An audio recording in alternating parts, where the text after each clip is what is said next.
केही अप्ठ्यारो सडक हुँदै झरीमा भिज्दै र भिजेको सडकमा यात्रा गर्दै बरबटे पुग्नेछौँ र पुगेर त्यहाँ झोलङ्गे पुलको इतिहास र सत्य कथाभित्रको एउटा व्याथा बुझ्नेछौँ।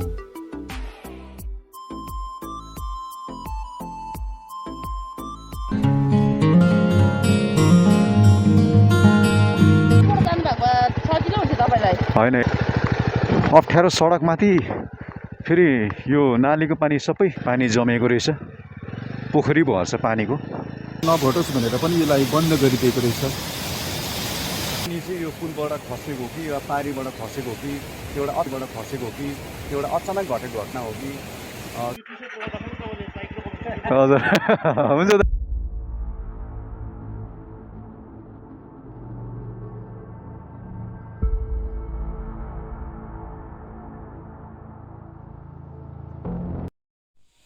यता कता कता वृक्षहरू पनि रहेछ र पारी धुप्पीको वृक्षहरू पनि देखिँदैछ र मेरो दायाँतिर एउटा सानो पसल रहेछ।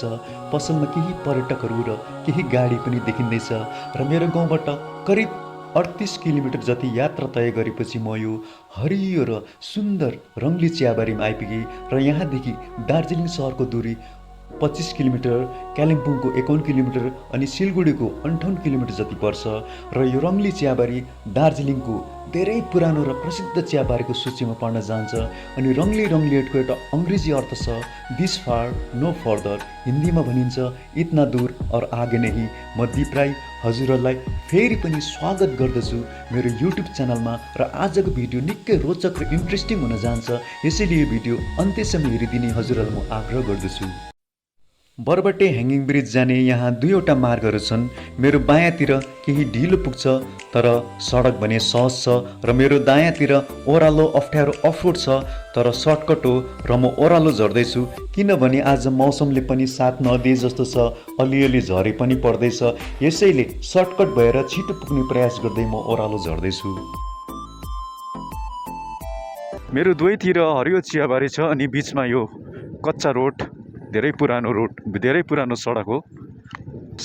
आजको यात्रा रहनेछ अङ्ग्रेजीमा बरबटे ह्याङ्गिङ ब्रिज अनि नेपालीमा भनिन्छ बरबटे झोलुङ्गे पुल तर्फको यात्रा हुनेछ। यो सडक धेरै पुरानो सडक हो। यहाँबाट चाहिँ रङ्गलीको फ्याक्ट्री पनि जान्छ। यहाँबाट पुपुङ जान्छ नि?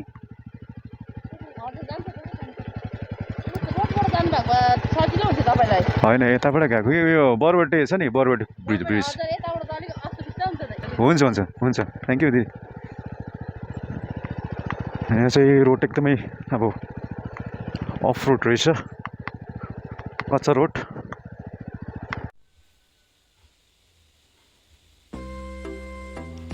मेरो बायाँतिर धुप्पीको वृक्षहरू अनि मेरो दायाँतिर हरियो चियाबारी अनि हल्का झरीमा रोज्दै भिज्दै यात्रा गर्नुमा धेरै खुसी लागिरहेछ।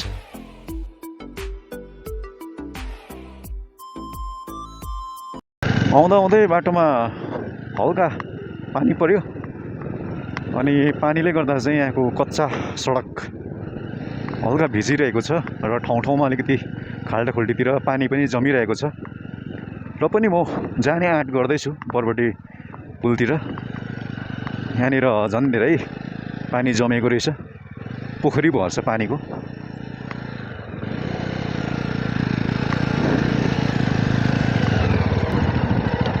म जाने चाहिँ देब्रेतिर रङ्गली चियाबारीको नि बिचमा यो कच्चा रोड चाहिँ अब धेरै अप्ठ्यारो रहेछ तर सडक यहाँनिर बिचबिच कमान जाने सडकहरू कच्चा सडक भए पनि तर यहाँको चियाबारी चाहिँ खुबै प्रसिद्धि कमाएको छ। यहाँको चियापत्तीले चाहिँ यो अगाडि देख्दै गरेको चाहिँ रङ्गलीको फ्याक्ट्री हुनुपर्छ मेरो विचारमा।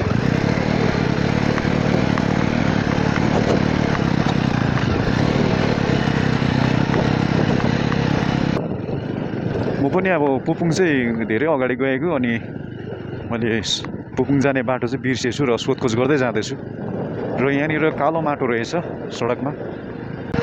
म जब घरबाट आफ्नो यात्रा तय गरेँ। त्यो समय घरमा त तल हाम्रो गाउँमा त मजाले घाम लागिरहेको थियो, घमाइलो दिन भइरहेको थियो। तर जति मेरो यात्रा मैले यता रङ्गलीतिर आएँ, म सिरुबारी मिड रकभिल अहिले रङ्गली जस्तो रङ्गलीतिर जस्तो म प्रवेश गरेँ त्यस्तै पानी पर्नु थाल्यो। हल्का पानी पर्दैछ अहिले नि।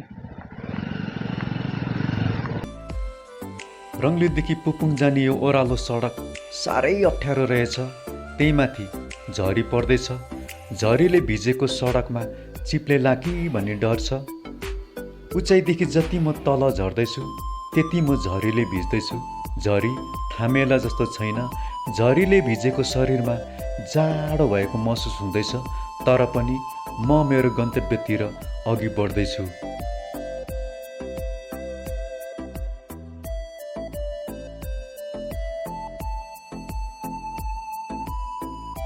अप्ठ्यारो सडकमाथि फेरि यो नालीको पानी सबै सडकमा यहाँनिर बगिरहेको रहेछ।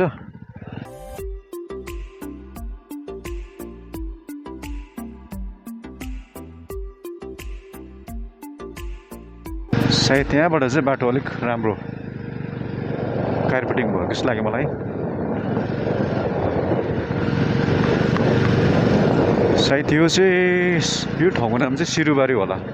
मेरो विचारमा पानी निकै पर्यो र एकछिन यहाँनिर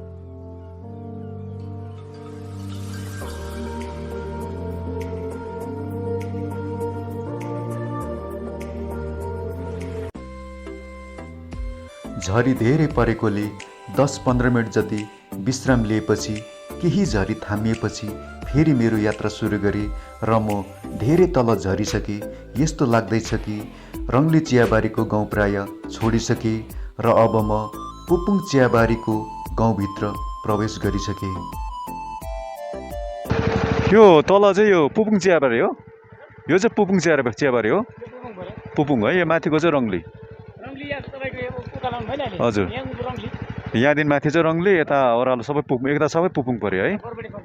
बरबटे। ए हुन्छ अङ्कल, हुन्छ। म ग्लेनबनबाट। हजुर हुन्छ। र दर्शकबिन मैले रङ्गली कमान चाहिँ छोडिसकेको छु र अब चाहिँ सुरु भयो पुपुङतिर म प्रवेश गरिसकेँ। झरी अझै थामिएला जस्तो छैन।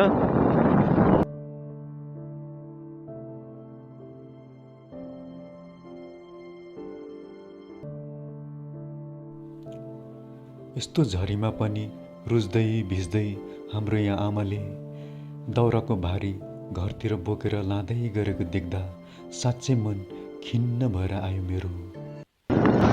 म आफ्नो गन्तव्य कहाँ पुग्न आँटेँ।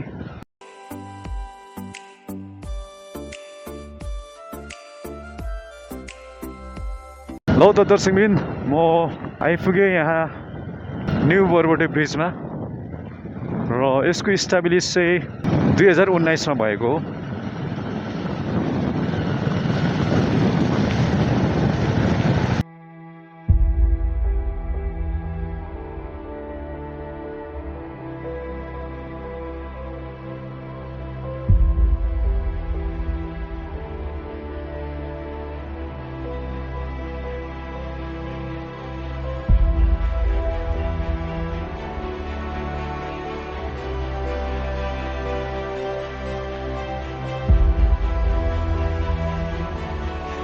र दर्शकबिन अहिले हामी ओर बरबटे ह्याङ्गिङ ब्रिज भएतिर ओह्रालो झर्दैछौँ।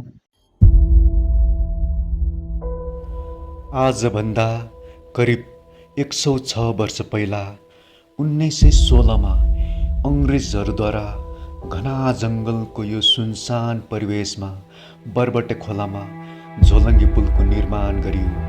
इतिहास बोकेको यो पुलको सत्य कथाभित्र एउटा व्याथा लुकिएको छ। दर्शकबिन, अहिले हामी यहाँनिर बरबटे ह्याङ्गिङ ब्रिजको एउटा पर्यटन स्थलमा छौँ।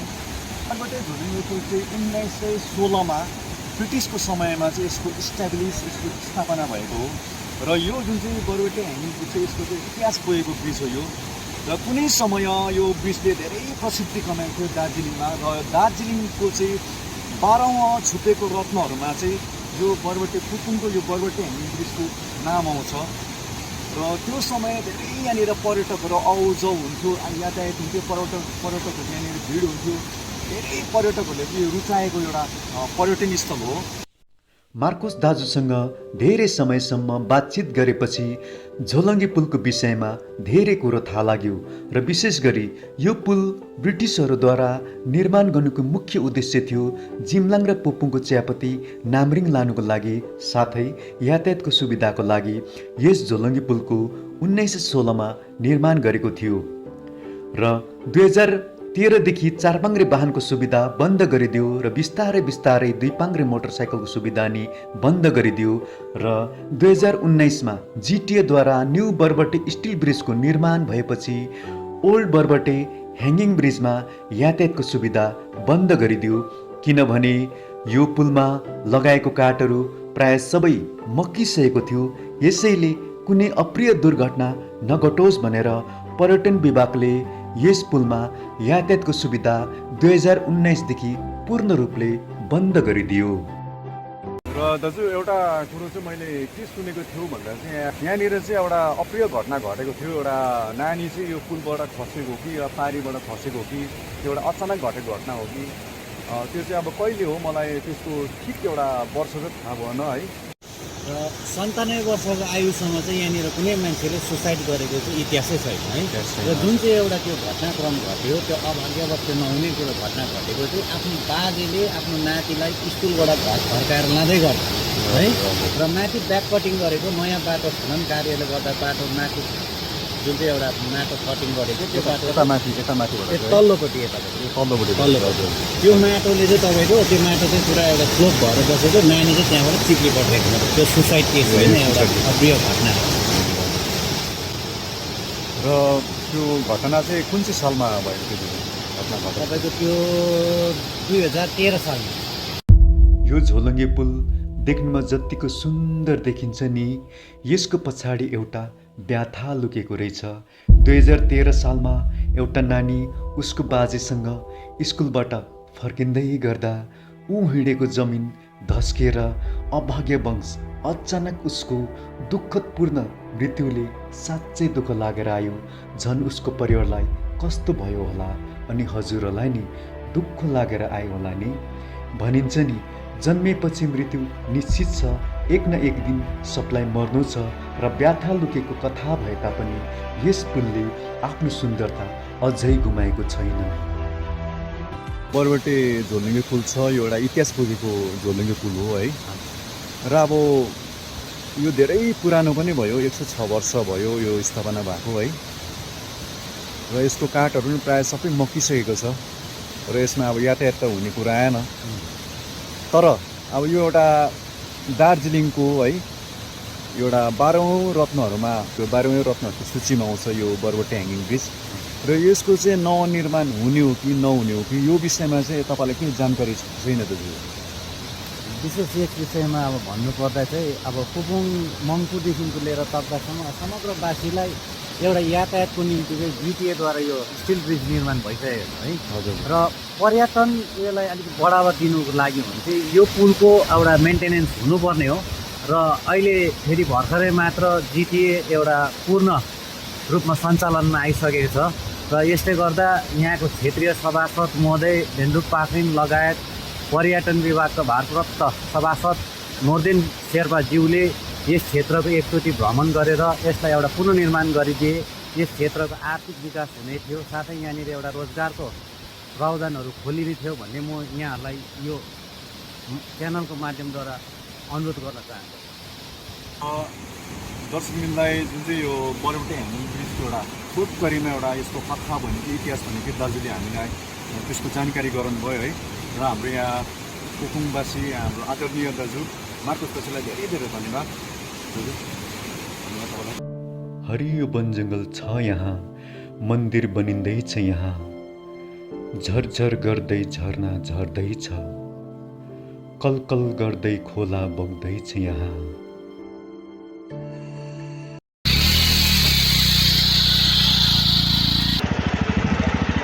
ल त हजुर, ल भाइ। भेटौँ फेरि। हुन्छ दादा, हुन्छ हेरौँ अब हुन्छ, सेयर गरिदिन्छु नि म। हजुर हुन्छ दा।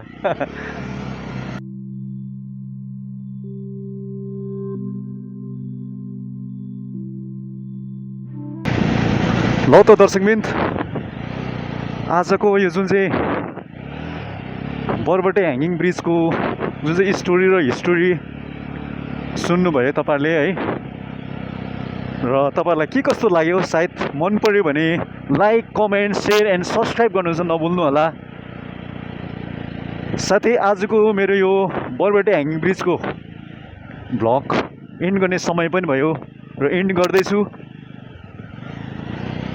अनि फेरि हजुरहरूसँग फेरि नेक्स्ट भ्लगमा भेटिनु पाऊँ है। र आजलाई यति नै।